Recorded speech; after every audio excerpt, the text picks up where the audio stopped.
Welcome friends. आप सभी का स्वागत है JavaScript tutorial basic to advance series में। आज हम देखने वाले दिस कीवर्ड इन जावास्क्रिप्ट। तो दिस कीवर्ड होता क्या है ये आज हम समझेंगे। उसके साथ हम उसका इस्तेमाल समझेंगे कि दिस कीवर्ड कहाँ कहाँ हम यूज़ कर सकते हैं और किस तरीके से यूज़ कर सकते हैं। तो let's start with this keyword. Suppose मेरे पास एक एग्जांपल है। एक न्यू ओबीजे नाम से मेरे पास एक ऑब्जेक्ट है जिसके अंदर मैंने लिख दिया है सिटी दिल्ली। ठीक है। और मेरे पास एक फंक्शन है डिस्प्ले सिटी नाम से, कि जो एक फंक्शन कॉल कर रहा है। और यहाँ पे मैं लिख देता हूँ console dot log city. Right. अब मैं इसको कंप्लीट कर देता हूँ। आपको कोड समझ में आ रहा है कि मैंने क्या किया है कि मैंने सिर्फ एक ऑब्जेक्ट बनाया न्यू ओबीजे, जिसके अंदर एक प्रॉपर्टी रखी सिटी, जिसकी वैल्यू रखी दिल्ली। राइट। और मैंने एक फंक्शन रखा कि जिसके ज़रिए मैं उस फंक्शन के ज़रिए मैं उस सिटी को प्रिंट करना चाहूँ। अब देखिए, अगर मैं यहाँ पे लिख दूँ, जैसे कि मैंने कहा था आपको कॉल करने का तरीका, एक तो डॉट ऑपरेटर से कर सकते हो। राइट। डिस्प्ले सिटी इस तरीके से कर सकते हो। राइट। मैं जैसे इसको रिफ्रेश कर देता हूँ तो देखिए इसको एरर आ रहा है। एरर क्यों आ रहा है? एरर इसलिए आ रहा है कि उसको सिटी ये मिला नहीं यहाँ पर। आप कहोगे सिटी तो ऑलरेडी मौजूद है, बट ये सिटी एक ऑब्जेक्ट का प्रॉपर्टी है, ये ना कि एक वेरिएबल है। आपने जैसे ही यहाँ पे सिटी कॉल किया तो ये इसके लिए ब्लॉक स्कोप बन गया और इसके अंदर सिटी नाम से कोई भी वेरिएबल मौजूद नहीं है। इसी वजह से ये आपको रेफरेंस एरर दे रहा है, जो कि मैंने आपको फर्स्ट सेकंड लेक्चर में बताया था, जहाँ पर मैंने वैर लेट और कॉन्स का डिफरेंस बताया था। तो उसमें मैंने ये चीज़ बताई है कि आपको ये ब्लॉक स्कोप बन जाएगा ये ऑटोमेटिक। तो ये ब्लॉक स्कोप के अंदर पहले ढूंढेगा सिटी है क्या, नहीं है तो ये आपको रेफरेंस एरर देगा। राइट। तो मुझे क्या करना पड़ेगा, इसके लिए करना पड़ेगा कि कौन सा सिटी प्रिंट करना है मुझे। उसके अंदर रखा गया न्यू ओबीजे के अंदर रखा गया सिटी प्रिंट करो। तो देखो मैंने जैसे ही रिफ्रेश किया तो इसने वैल्यू बराबर दे दी दिल्ली। तो यही है, बट इसको थोड़ा मॉडिफाई किया गया by using this keyword. This keyword का इस्तेमाल इसीलिए पॉइंट में आया कि मैंने जो ऑब्जेक्ट के ज़रिए किसी फंक्शन को कॉल किया है, वापस सुनिएगा, मैंने किसी ऑब्जेक्ट के ज़रिए उसके अंदर रखे गए फंक्शन को कॉल किया है। तो उस फंक्शन के अंदर जब एग्जीक्यूशन चलेगा तो यहाँ पर अगर आप दिस लिख देते हो, जैसे कि मैं यहाँ पे दिस लिख देता हूँ, बाकी कुछ नहीं लिखता, सिर्फ दिस लिखता हूँ, तो जैसे रिफ्रेश करूँगा तो आपको पूरा ऑब्जेक्ट देगा जिसने कॉल किया है। जिस ऑब्जेक्ट ने उस फंक्शन को कॉल किया है वो पूरे ऑब्जेक्ट का ये बॉडी यहाँ पर देखो प्रिंट हो रहा है। एक सिटी है और एक डिस सिटी नाम से फंक्शन है। तो ये दिस किसको पॉइंट आउट कर रहा है? ये दिस पॉइंट आउट कर रहा है जिस ऑब्जेक्ट ने उस फंक्शन को कॉल किया है। अब इस फंक्शन को किसने कॉल किया? न्यू ओबीजे ने। और न्यू ओबीजे यहाँ पर पूरा दिस के तौर पर चलेगा। तो यहाँ पे इसीलिए मैं अगर लिख दूँ सिटी तो आपको पता चल जाएगा कि नो डाउट दिस का मतलब था न्यू ओबीजे और उसके अंदर रखी गई सिटी प्रॉपर्टी, उसकी वैल्यू जो भी है वो दिखा दो। राइट। तो दिस यहाँ पे क्या रिप्रेजेंट करेगा? Here this refers to object new OBJ. Correct. अब मैंने जो कल बताया था कि आपको फंक्शन कॉल करने के या कोई भी ऑब्जेक्ट की प्रॉपर्टी कॉल करने के दो तरीके हैं। एक तरीका आपके पास था डॉट ऑपरेटर के थ्रू, और दूसरा तरीका जैसे कि मैं लिख दूं न्यू ओबीजे और स्क्वायर ब्रैकेट के अंदर डिस्प सिटी। ये सिर्फ की का नाम है। की क्या है? डिस्प सिटी, और उसको एज अ फंक्शन है कॉल करने के लिए, इसके लिए इसको ऐसे लिखा है। राइट। ये आपका है ब्रैकेट नोटेशन। जैसे मैंने अभी रिफ्रेश किया तो देखो इसका भी आंसर वही आ रहा है। मतलब अपने पास दो तरीके से आप ऑब्जेक्ट की मेथड्स या वेरिएबल्स कॉल कर सकते हो। राइट। अब मेरा क्वेश्चन ऐसा है कि दिस जब आपने कॉल किया, मतलब इस तरीके से जब आपने कॉल किया था, तो दिस आपका रिप्रेजेंट कर रहा था जो ऑब्जेक्ट ने उस मेथड को कॉल किया उसको। अब सपोज मैं इस फंक्शन को, जो कि नॉर्मल फंक्शन बनाया गया है, इस फंक्शन को anonymous normal type of function, तो इसको मैं चेंज करके इस तरीके से कर दूं तो चलेगा? चलना चाहिए। श्योर। देखिए मैंने जैसे कॉल किया तो डेली रिफ्रेश हो रहा है। ये क्या होता है, एक शॉर्ट एंड प्रॉपर्टी कहा जाता है इसको, शॉर्ट एंड वे बोलोगे कि एक कोई अगर की के अंदर आप फंक्शन स्टोर कर रहे हो, किसी ऑब्जेक्ट की के अंदर फंक्शन स्टोर कर रहे हो, तो आपको इस तरीके से सिंटैक्स लिखने की जरूरत नहीं है, आप सीधा उसी की के जरिए भी उसको कॉल कर सकते हो। तो जैसे कि मैंने यहाँ पे लिखा है, राइट। तो ये इस तरीके से भी अलाउड है, ये शॉर्ट एंड वे है आपके फंक्शन लिखने का किसी भी ऑब्जेक्ट में। ओके, तो मेरा क्वेश्चन ऐसा था कि ये मेरा एक फंक्शन है, अब मैं इसको एरो फंक्शन बना देता हूँ, राइट। समझ पा रहे हो? अब मैंने इसको एरो फंक्शन बना दिया, अभी फिलहाल के लिए मैं इसको ऐसा रख देता हूँ, ठीक है। अब आप मुझे बताओ पहले कि ये दिस किसको पॉइंट आउट करेगा। यहाँ पर मैंने जिस ऑब्जेक्ट ने कॉल किया उसको पॉइंट आउट करेगा या किसको करेगा। मैं इसको आपके समझने के लिए कॉपी पेस्ट करवा के नीचे लिख देता हूँ, मतलब आपको थोड़ा आसानी हो जाएगी समझने के लिए। मैंने ये लिख दिया, अब ऊपर वाले को मैं कमेंट कर देता हूँ, इसको मैं आपके समझने के लिए लिख देता हूँ, this keyword using normal function, right. अभी यहाँ पर मैं लिख देता हूँ this keyword with arrow function.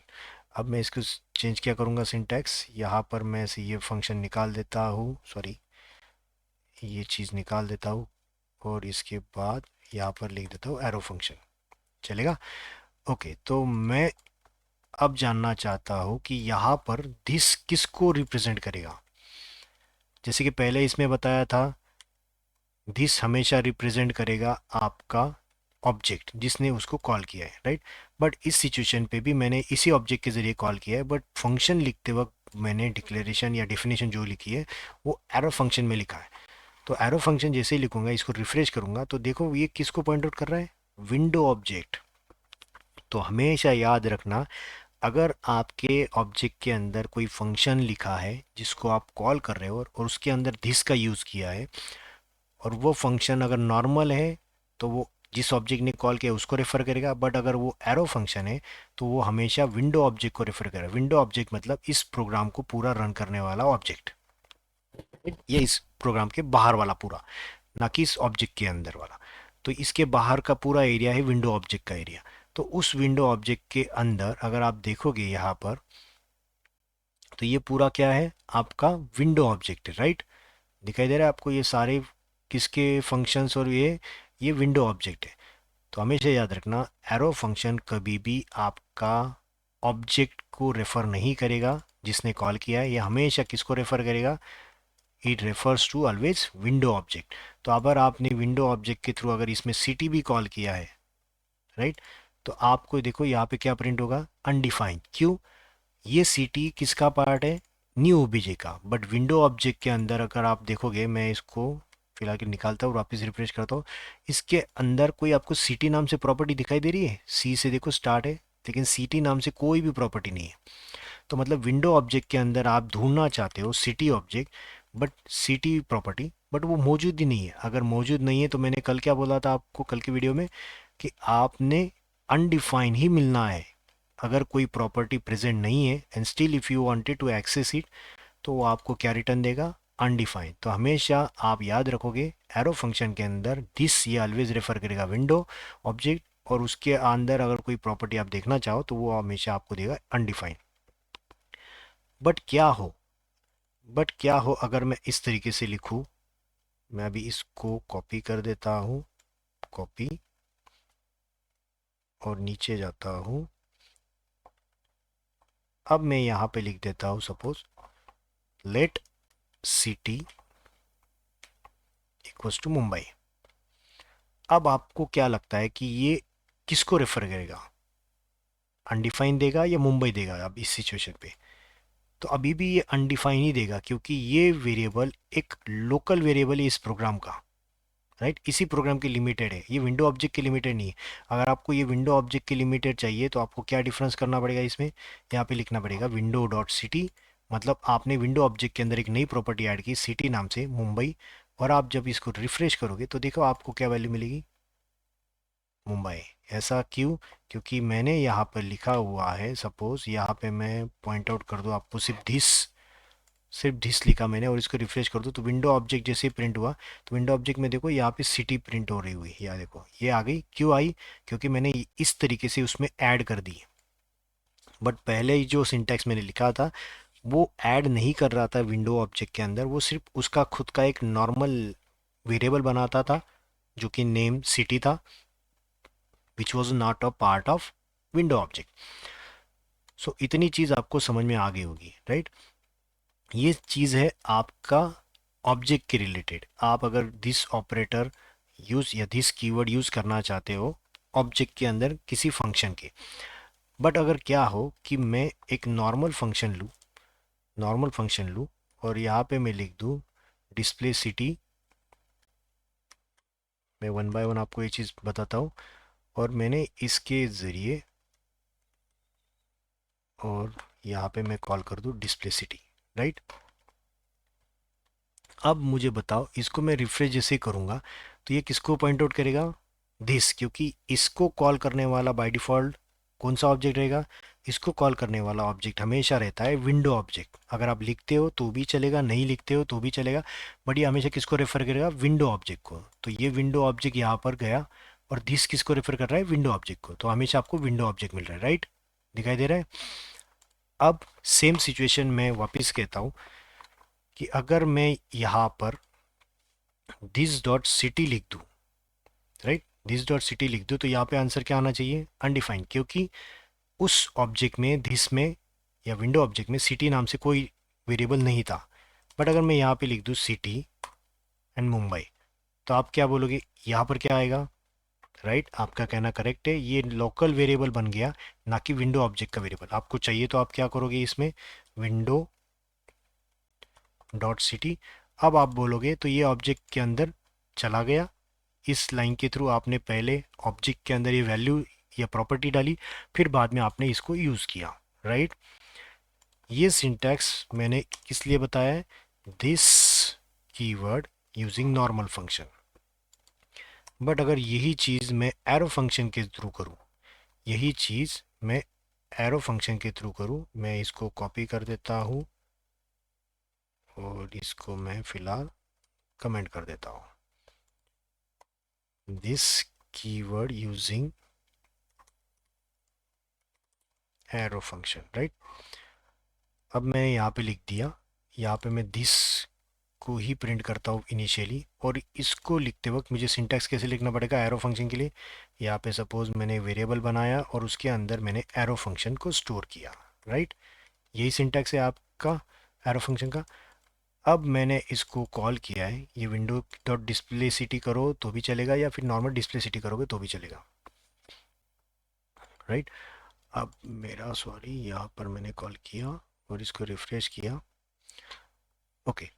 तो यहाँ पर क्यों नहीं चला ये भी बताता हूँ मैं आपको, विंडो लिखकर क्यों नहीं चला। जैसे मैंने यहाँ पर लिखा दिस, तो ये हमेशा किसको पॉइंट आउट कर रहा है? आपके विंडो ऑब्जेक्ट को, राइट? ये चीज़ आपके ऑब्जेक्ट के अंदर अलग बिहेव कर रही थी, राइट? ऑब्जेक्ट के अंदर ये किसको रेफर कर रहा था जब आपने एरो फंक्शन यूज़ किया? विंडो ऑब्जेक्ट को। बट नॉर्मल फंक्शन के वक्त ये उस ऑब्जेक्ट को जिसने उसको कॉल किया है। सेम वे यहाँ पर उसने किसको कॉल किया, ये किसको रेफर कर रहा है? ये इसको रेफर कर रहा है विंडो ऑब्जेक्ट को, करेक्ट? समझ पा रहे? आपके ऑब्जेक्ट में भी और नॉर्मल फंक्शन एरो फंक्शन में भी किसको रिप्रेजेंट कर रहा है? आपके विंडो ऑब्जेक्ट को। अब मैं सपोज इसके अंदर सिटी लिख दूँ, लेट सिटी मुंबई, और यहाँ पे मैं जिसको ही सीधा प्रिंट कर रहा हूँ, तो आप देखो पहले विंडो ऑब्जेक्ट के अंदर सिटी नाम से कोई वेरिएबल गया है क्या? प्रॉपर्टी गई है क्या? नहीं। तो आप अगर इसको ट्राई भी करना चाहो, राइट, दिस डॉट सिटी, तो आपको पता है इसका आंसर क्या आने वाला है? इसका आंसर आने वाला है अनडिफाइंड, क्योंकि वो मिला नहीं। आपको अगर चाहिए तो आप क्या करोगे उसको? आप यहाँ पर लिखोगे window dot city Mumbai and then इसको रन करो तो आपको मुंबई मिल गया, राइट? अब क्वेश्चन ऐसा है कि मैंने जब दिस कॉल किया तो ये हमेशा विंडो ऑब्जेक्ट को कर रहा है, राइट? और उसके अंदर ये प्रॉपर्टी नहीं थी, इसलिए ये विंडो ऑब्जेक्ट को रेफर किया आपको कहोगे। बट अगर क्या हो कि मैं यहाँ पे विंडो डॉट डिस्प्ले सिटी कर दूँ, अब इसको रन करूँ, तो आप देखो जो यहाँ पे चला ये यहाँ पर नहीं चला, क्यों? क्योंकि ये नॉर्मल फंक्शन था, और नॉर्मल फंक्शन कभी भी विंडो ऑब्जेक्ट के थ्रू एग्जीक्यूट हो जाता है, बट आप अगर एरो फंक्शन को एग्जीक्यूट करना चाहते हो तो ये हमेशा याद रखना, विंडो ऑब्जेक्ट के थ्रू उसको एग्जीक्यूशन नहीं कर पाओगे। तो हमेशा उसको याद रखना और इस चीज़ को नॉर्मली ही कॉल करना, जिस तरीके से मैंने अभी किया हुआ है। समझ पा रहे हो? तो अभी आपको ये प्रॉपरली आउटपुट देगा। तो ये था आपका दिस कीवर्ड इन जावास्क्रिप्ट। अगर आपको इस वीडियो के बारे में कुछ और जानकारी चाहिए तो आप मुझे कमेंट्स बॉक्स में इसके कमेंट प्लीज़ पोस्ट करना, मैं आपको उसका आंसर देने का ज़रूर ट्राई करूँगा।